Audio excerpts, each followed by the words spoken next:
جب رسول اللہ کو زد و کوب کیا گیا، مارا پیٹا گیا، شہر سے باہر نکال دیا گیا، لوگ آئے اور خدیجہ سے کہتے جانتی ہو تمہارے شوہر کو شہر سے نکال دیا گیا ہے، وہ لہو لہان ہے اور نعوذ باللہ عنقریب ان کی جان جانے والی ہے۔ جناب خدیجہ رسول اللہ کو اپنے ہمراہ لے کر شہر مکہ میں آئیں۔ اپنے گھر کی جانب جب آپ چلتی ہوئی آ رہی تھیں تو دوبارہ دیوانے لوگ آئے اور آپ کی جانب پتھر مارنے لگے۔ جناب خدیجہ یہ اس زمانے کی خاتون تھی جہاں آپ سب جانتے ہیں عورت کی وقعت کیا تھی، اونٹ پر قربان ہو جاتی تھی 100 عورتیں۔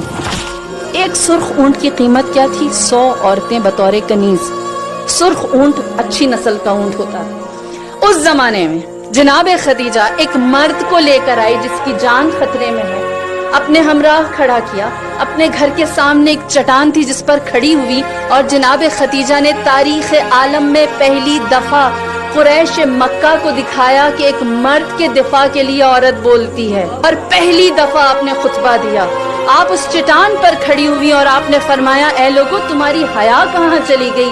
اسی دروازے پر تم قطار بنا کر کھڑے ہوتے تھے اور مجھ سے قرض مانگتے تھے اور میں بے نیازی سے تمہیں دیتی تھی، آج تم عربوں کی حیا ختم ہو گئی، تم اسی دروازے پر ہاتھ میں پتھر لے کر آ گئے ہو۔ یہ وہ موقع تھا جہاں ابو جہل و ابو لہب جیسوں نے دیکھا خدیجہ کو اتنی طاقت محمد نے کیسے دی کہ آج یہ ہماری آنکھوں میں آنکھیں ڈال کر بات کرتی ہے۔